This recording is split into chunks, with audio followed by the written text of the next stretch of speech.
Slovakia. We're here before the Cathedral of St. Martin, where our Holy Father has just arrived via motorcade. And he will be meeting with bishops, priests, men and women religious, seminarians, and catechists on this, his 34th apostolic journey here in Budapest and Slovakia. Receiving a very warm welcome from those who are here.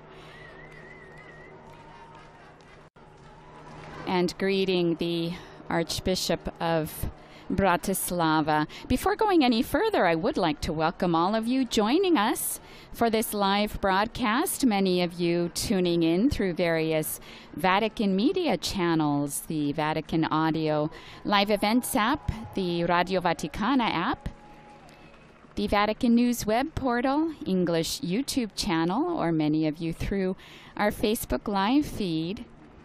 To all of our television viewers out there, a most warm welcome to all of you tuning in throughout the world, some through Catholic TV, Catholic Faith Network,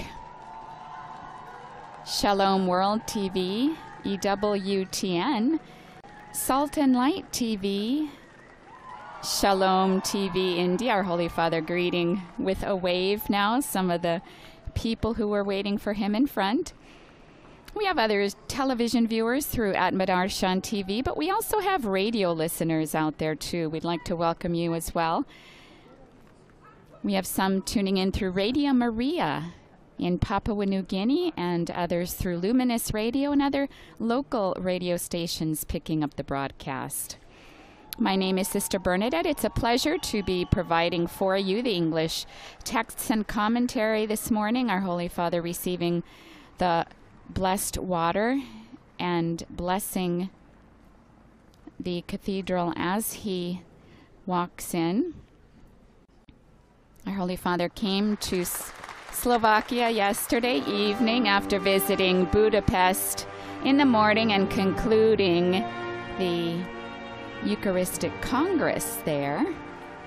This is our Holy Father's second public event this morning. He just came from meeting the civil authorities after paying a courtesy visit to the President of the Republic. He met with civil authorities, members of civil society, and the diplomatic corps, and then came by car the short 2 kilometers here to St. Martin's Cathedral, situated on the western border of the historical center below Bratislava Castle. It's the largest and one of the oldest churches in Bratislava, known especially for being the coronation church of the Kingdom of Hungary between 1563 and 1830. Our Holy Father has been welcomed by the Archbishop Stanislav Zvolensky, whom we will hear from. He now receives flowers from a seminarian and a sister who is a catechist. And he's now going to place these flowers before the Blessed Sacrament.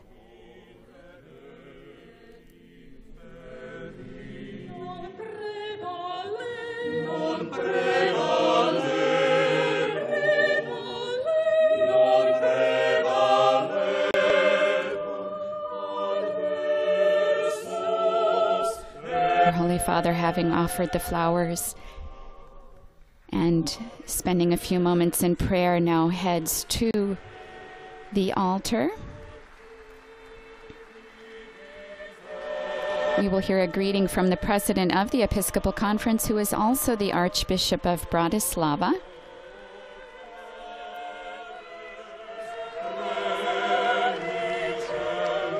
We see the entourage accompanying our Holy Father behind.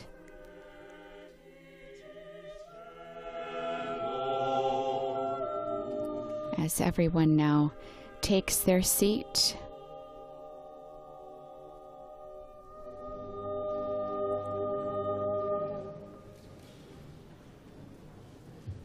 We now hear from Archbishop Zvolensky on behalf of the Episcopal Conference. Dovolte, aby som vás čo najsrdečnejšie privítal v katedrále svätého Martina. Allow me to give you a cordial welcome in this Cathedral of St. Martin in Bratislava. Jedinečná česť a radosť pre nás všetkých, pre biskupov, kňazov, diakonov, zasvetených. It is a tremendous honor že ste prišli medzi nás, náš svätý Otec. It is a tremendous honor and a great joy for all of us, bishops, priests, deacons, consecrated men and women, catechists, that you have come among us, our Holy Father, to encourage us with your presence and to strengthen us in the faith. Our hearts quiver with emotion, just like the moment when the Supreme Pontiff, St. John Paul II, entered this place of worship many years ago.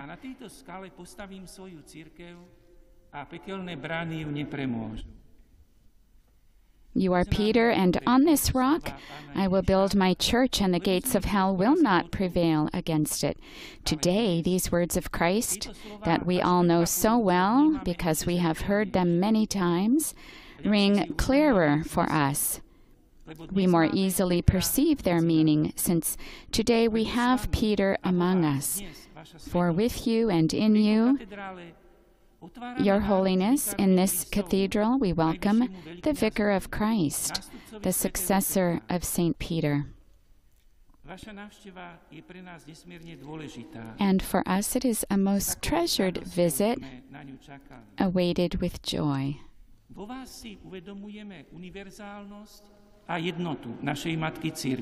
Your presence makes us feel the universality and unity of Mother Church. And it makes us better comprehend that even in our time, the Lord God has chosen a leader among the apostles and has entrusted to him the keys of the kingdom. The people of Slovakia have always loved and respected the Holy Father. And they love and respect Pope Francis. Every day we ask the Lord's help for you, praying, even singing. We always seek to know and better understand what Peter tells us today. This is why I am so happy that you are here in person with us, and thus we will be able to listen to your words much more closely. I am sure this experience will help us give better testimony to the Evangelii Gaudium, to the joy of the gospel in today's world.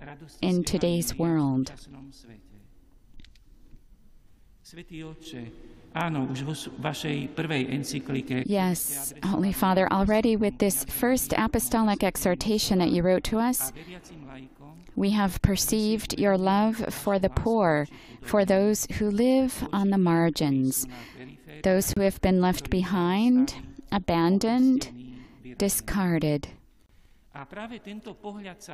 Precisely in that perspective, we have tried to reconsider in new ways the examples of our saints, like St. Martin, the patron of this cathedral, who did not hesitate to share his mantle with a poor person, even though he himself was left with hardly anything to protect him from the cold. And in that poor person, St. Martin met Christ. We are here this morning with you, Holy Father, representing consecrated persons and lay people as well, proclaimers of the gospel. Due to circumstances, everyone cannot be here. Of course, a much larger number wanted to meet with you. We have come here, of course, with our weaknesses, defects, and imperfections as well. But we are here above all as children who long for the words of their Father. A heartfelt welcome among us, Holy Father. Feel at home here among us.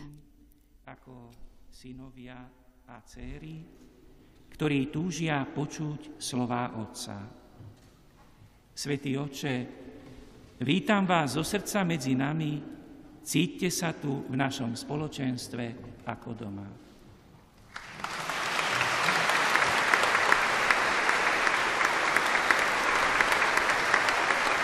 Our Holy Father now greeting Monsignor Zvolensky.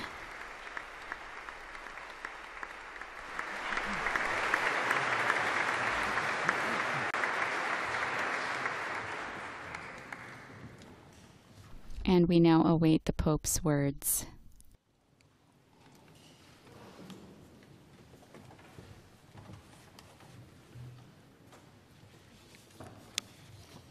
Non serve, no? Portatelo via. No, portatelo via. Non serve.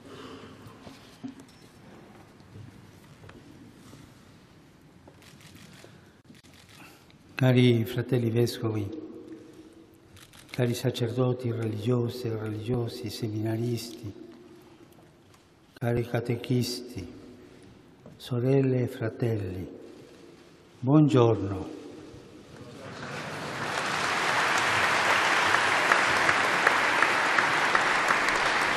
Our Holy Father greeted dear brother bishops, dear priests, religious and seminarians, dear catechists, brothers and sisters, good morning.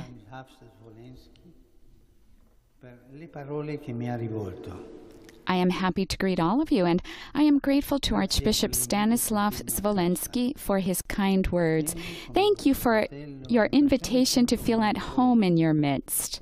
I have come as your brother, so indeed I feel like one of you. I am here to share your journey, and this is what a bishop, a pope, does. To share your questions and the aspirations and hopes of this church and this country.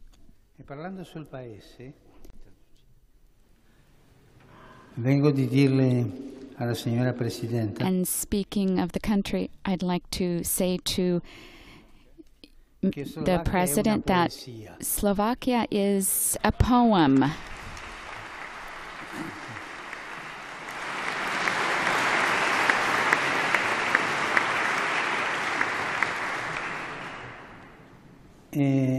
Condividere era lo stile della prima comunità cristiana. And to share with you, like the first Christian community, they were constant in prayer and they walked together in concord. They also fought, but they walked together in harmony. Scusatemi, pensavo che il traduttore doveva farlo. Our Holy Father thought the translator had to translate the additions that he's making here. This is what we need most of all. A church that walks together, that treads the paths of life, holding high the living flame of the gospel. The church is not a fortress, a stronghold, a lofty castle that looks upon the world at a distance and with self-sufficiency. Here in Bratislava, you have a castle, and it's a very beautiful one. The church, however, is a community that seeks to draw people to Christ with the joy of the gospel. She's not a castle, but she's leaven. She's the leaven of God's love, of the kingdom of God's love and peace in our world. Please, let us not fall into the temptation of worldly trappings and grandeur. The church must be humble like Jesus, who emptied himself of everything and made himself poor in order to make us rich. That is how he came to dwell among us and to heal our wounded humanity. How great is the beauty of a humble church, a church that does not stand aloof from the world, viewing life with a detached gaze, but lives her life within the world. Living within the world means being willing to share, to understand people's problems, hopes, and expectations. This will help us to escape from our self-absorption for the center of the church. Who is the center of the church? It's not the church. When the church looks only at herself, and she ends up like the woman in the gospel who is bent over. She's only looking at herself.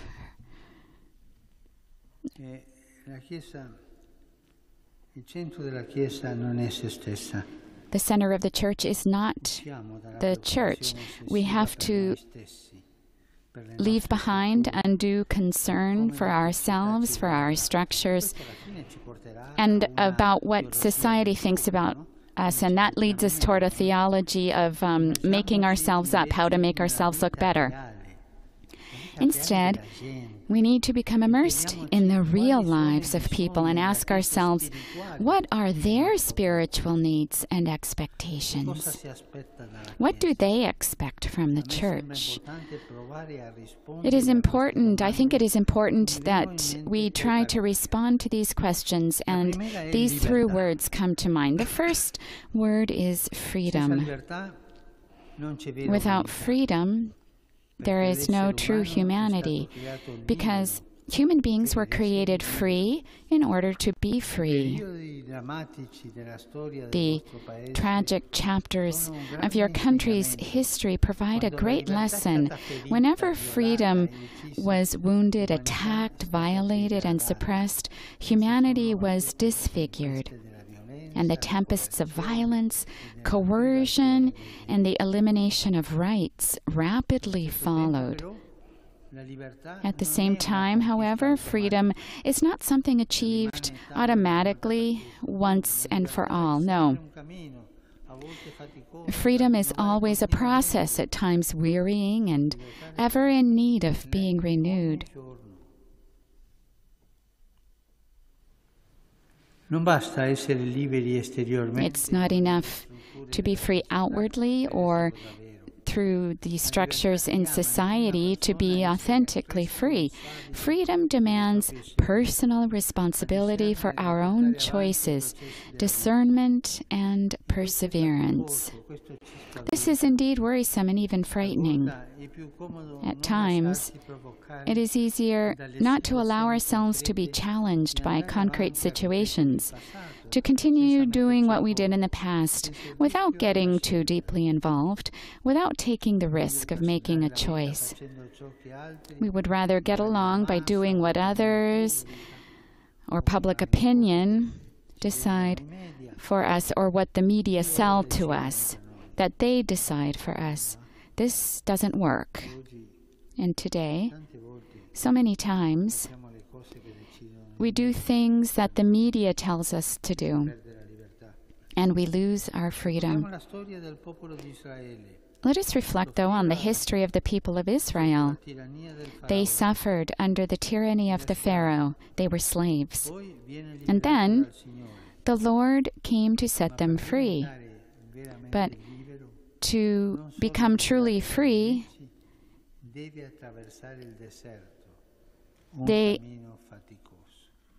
to be really free from their enemies, they had to cross the desert to undertake an exhausting journey. Then they began to think, weren't we better off before? At least we had a few onions to eat, right? This is a great temptation. Better a few onions than the effort and the risk involved in being free. This is one of the temptations. Yesterday, speaking with an ecumenical group,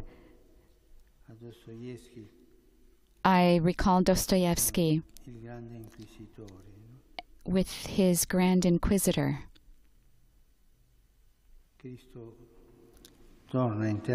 Christ comes back to earth in a hidden way, and the Inquisitor reproves him for having granted freedom to human beings. Just a little bit of bread, that's enough. Just a little bit of bread and some other things, that's enough. There's always this temptation, no? Temptation of the onions.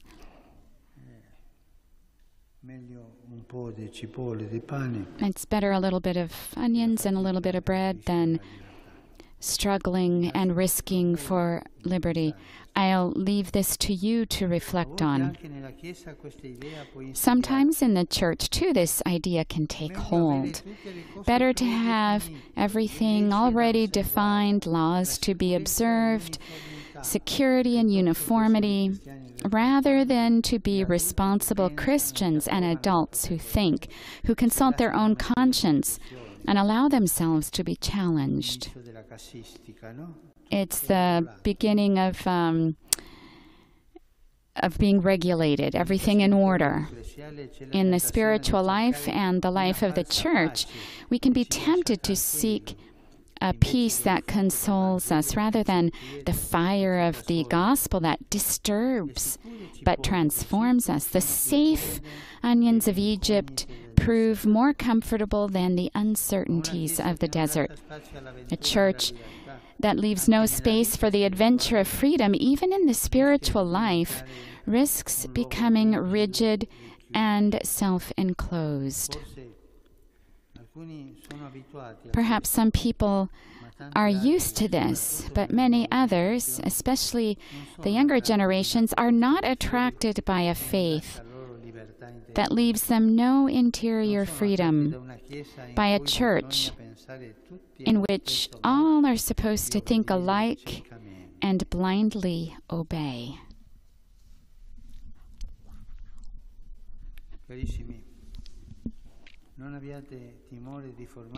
Dear friends, do not be afraid to train people for a mature and free relationship with God.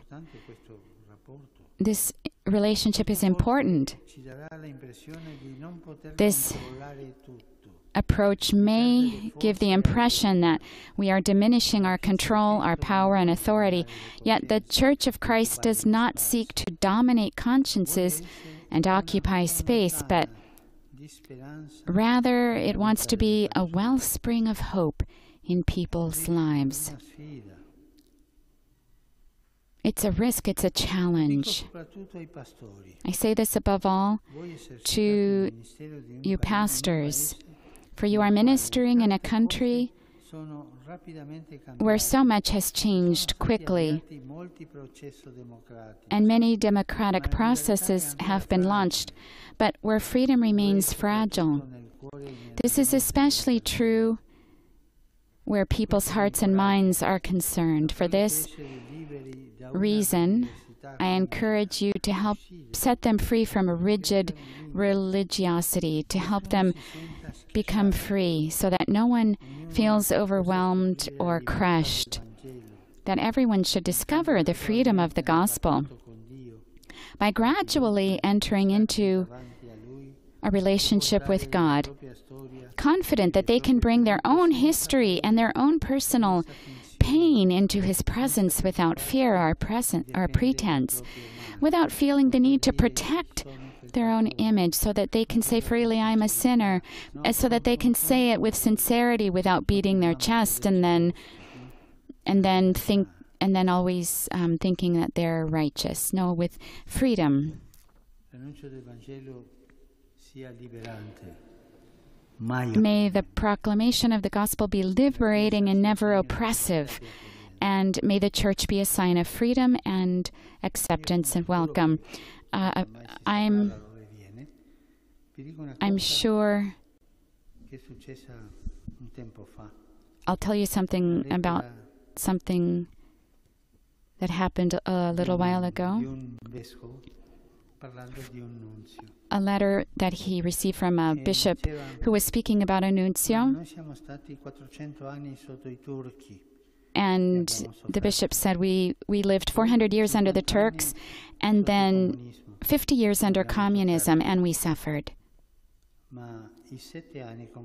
But 7 years with this nuncio have been worse than the other two experiences. Sometimes I ask myself, how many people can say the same thing about their own bishop or about their pastor? How many people? No, without freedom, things don't work. The second word, the first was freedom, the second is creativity.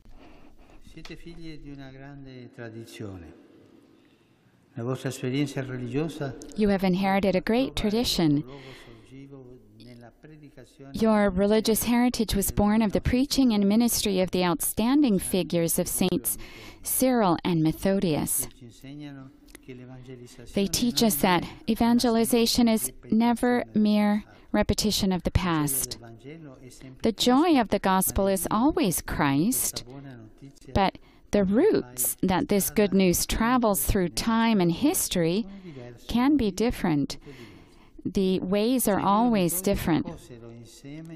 Together, Cyril and Methodius traversed this part of the European continent, and burning with passion for the preaching of the gospel, they even invented a new alphabet for the translation of the Bible, the liturgy, and Christian doctrine.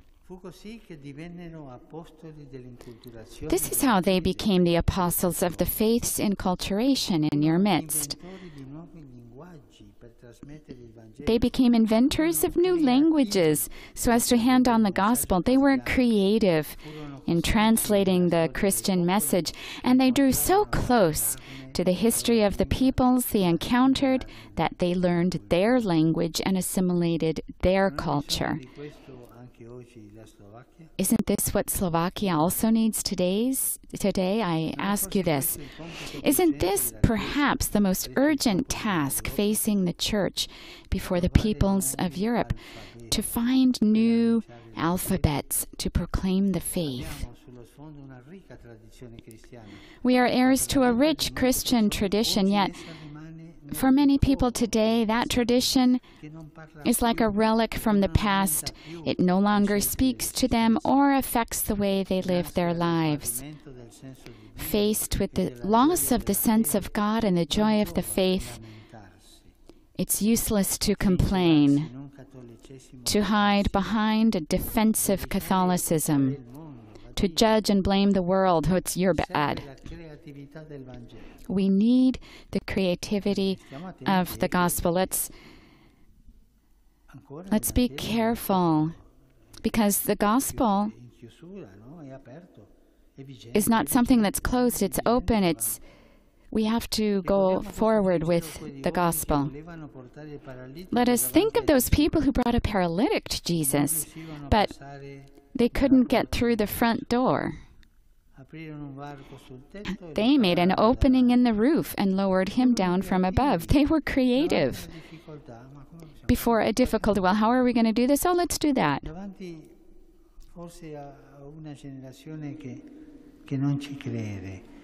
Before a generation that doesn't believe, that it's reduced to a culture that's more or less acceptable. Let's try to open a hole. Let's be creative. Freedom and creativity.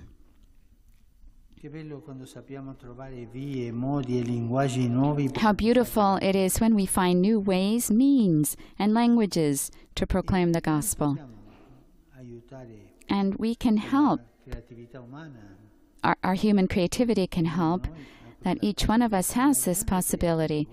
But the greatest creativity comes from the Holy Spirit. He is the one who drives us toward creativity.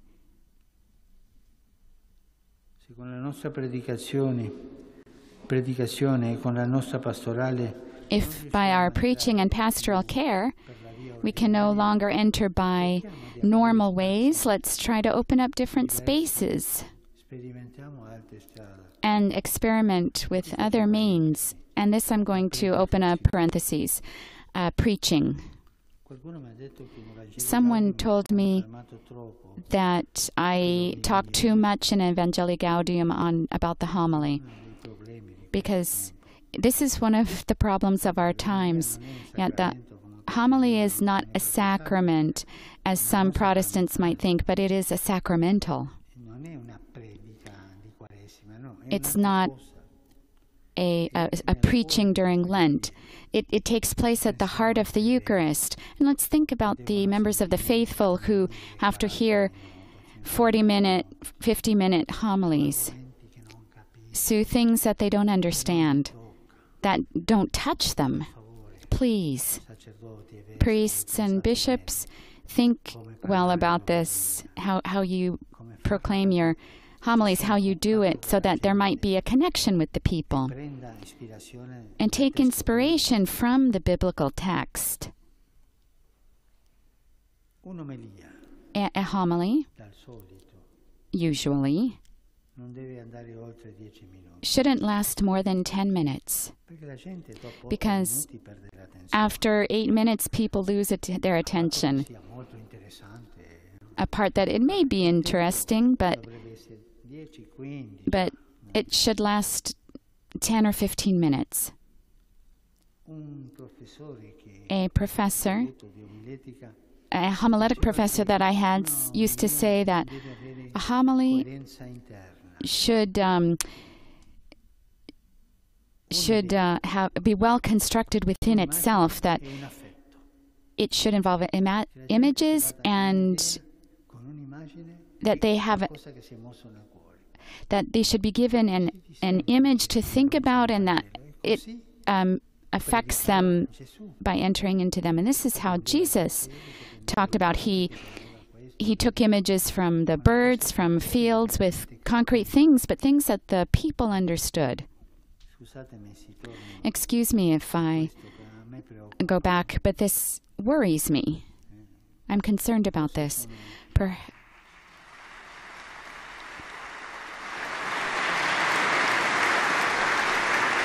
We also saw some people laughing in the crowd as the Holy Father gave some of this part about the homily.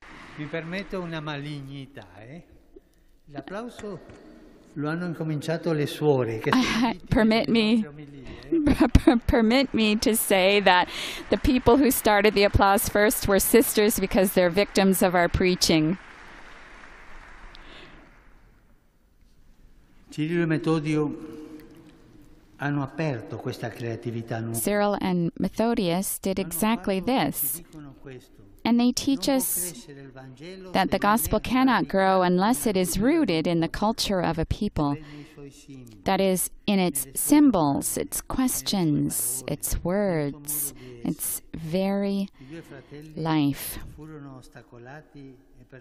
As you know, the two brothers met with obstacles and persecution. They were accused of heresy because they had dared to translate the language of the faith. Such is the ideology born of the temptation of uniformity. Behind this, there's an ideology that everything has to be exactly the same.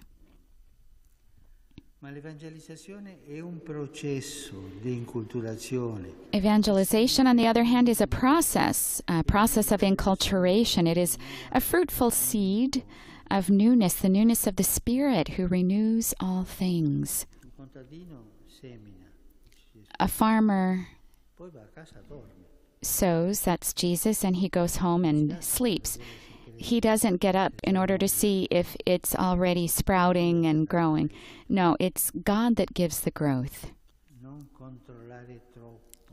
Don't control life like this. Allow it to grow like St. Cyril and Methodius did. We sow it and we take care of it like fathers, just like a farmer cultivates, but we don't go every day to see how it's growing. This kills the plants. Liberty, creativity, and in the end, dialogue. A church that forms people in interior freedom and responsibility is able to be creative by plunging into their history and culture. It's also a church capable of engaging in dialogue with the world, with those who profess Christ without being ours, with those who are struggling with religion, and even with those who are not believers. She doesn't select among a certain group, no, but the church dialogues with everyone, with believers, with whom she allows them to go ahead in holiness, but also with non-believers. She speaks with everyone. A church that, in the footsteps of Cyril and Methodius, unites and holds together East and West, different traditions and sensibilities. A community that, in proclaiming the gospel of love, makes it possible for communion, friendship, and dialogue to flourish among believers, between the different Christian confessions, and between peoples. Unity, communion, and dialogue are always fragile, especially against the backdrop of a painful history that has left its scars. The memory of past injuries can breed resentment, mistrust, and even contempt. It can tempt us to barricade ourselves against those who are different than we are. Wounds, however, can always turn into passages, paths, openings that, in imitating the wounds of the Lord, allow God's mercy to emerge. That grace changes our lives and makes us artisans of peace and reconciliation. You have a beautiful proverb. If someone throws a stone at you, give them bread in return. This is truly evangelical. It is Jesus' own invitation to break the vicious and destructive cycle of violence by turning the other cheek to those who persecute us, by overcoming evil with good.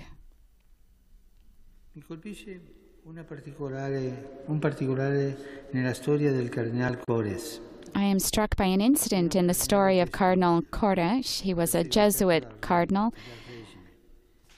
persecuted by the regime.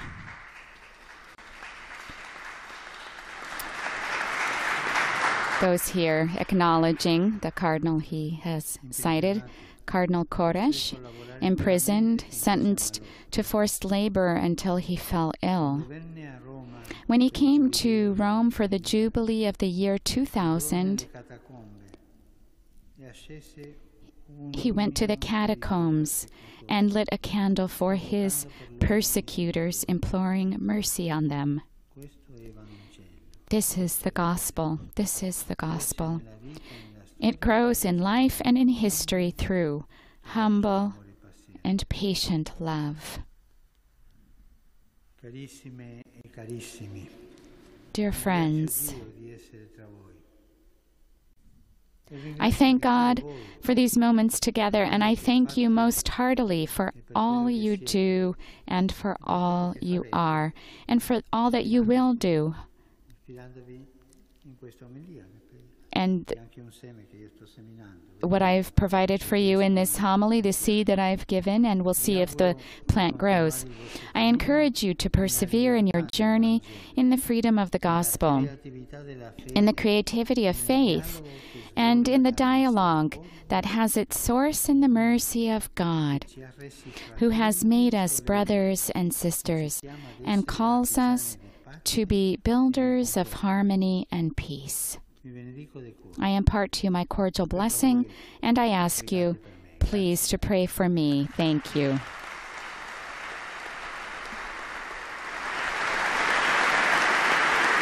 Our Holy Father, also going off the cuff a few times. Now rising, there will be the recitation of the Our Father, and then the final blessing. Everyone has risen to their feet. Padre, Figlio, Spirito Santo. Our Holy Father providing his blessing.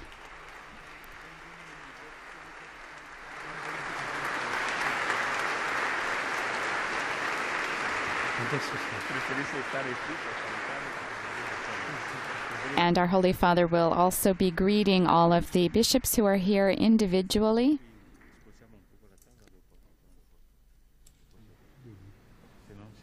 There are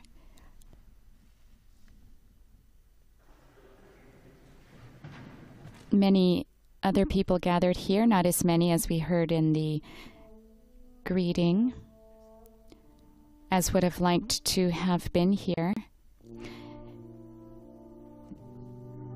There are 11 ecclesiastical provinces here in Slovakia, 8 of the Latin Rite and 3 belonging to the Byzantine Rite. There's also a military ordinariate. And these, the Byzantine and the Latin Rite together form an Episcopal conference together. Our Holy Father now greeting the bishops who are present here. John Paul II also came to Slovakia 3 times. As soon as the Berlin Wall fell, he came in 1990. He also came in 1995 and in 2003. When our Holy Father John Paul II came in 1990, it was known then as the Federal Republic of Czechia and Slovakia. We heard our Holy Father refer to the development of 2 countries in a peaceful way this morning in his address to the authorities at the presidential palace. The second time John Paul II came was in 1995 in July. And he also presided over a Byzantine Divine Liturgy, as Pope Francis will do tomorrow in Prešov. His last visit in 1993 took place during these same days, from September 11th to the 14th. And he actually met with the Slovak Episcopal Conference on September 12th. That's 18 years ago yesterday. Our Holy Father will continue on his journey today. This is his second day here in Slovakia.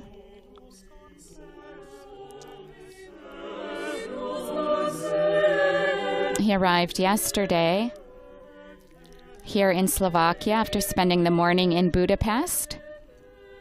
And at the Apostolic Nunciature, he had an ecumenical meeting with various other members of Christian confessions here in Slovakia. He made reference to that as well in his discourse today. He also met with his fellow Jesuits yesterday evening.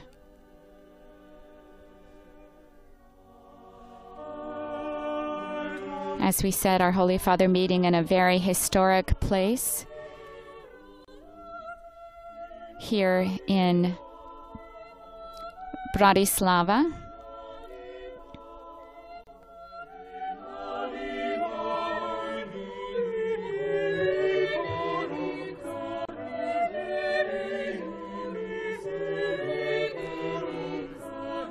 Very near too are the remains of a synagogue that stood for centuries side by side with this cathedral until it was demolished in 1970 by the communist government. Our Holy Father will meet with the Jewish community later there.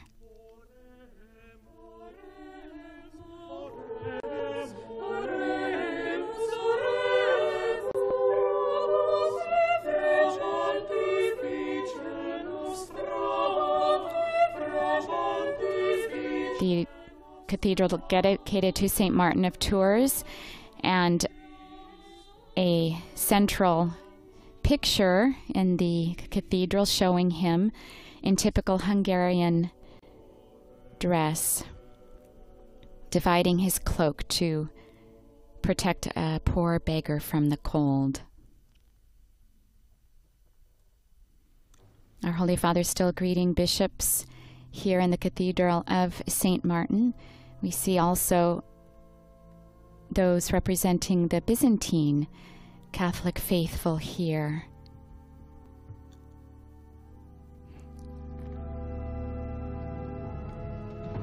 And soon our Holy Father will be on his way to the Apostolic Nunciature, and he will dine there in private.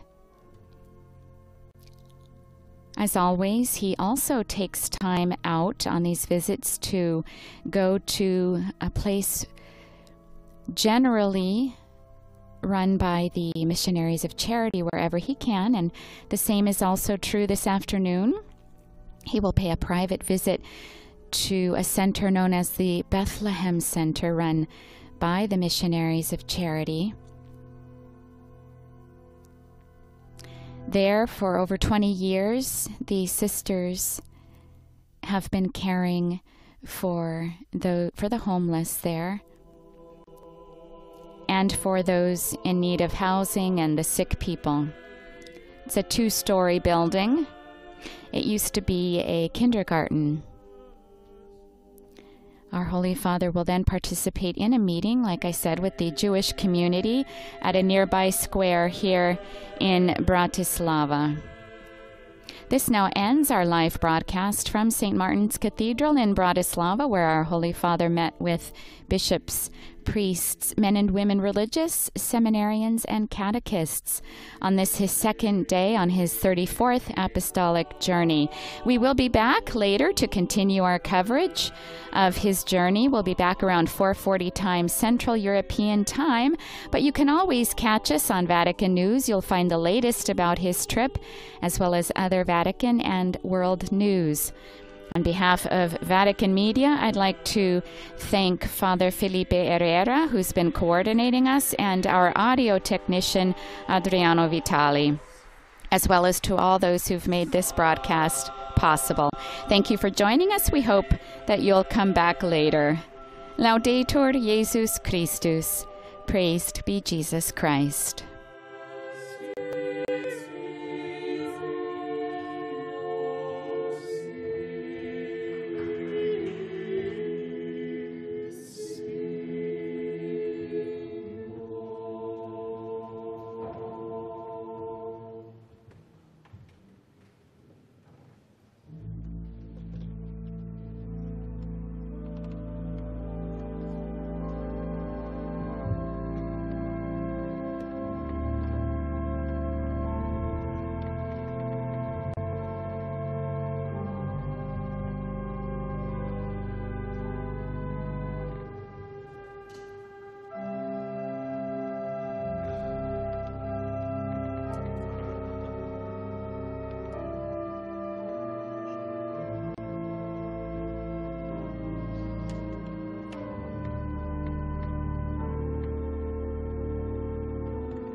The vast majority of people today are suffering from what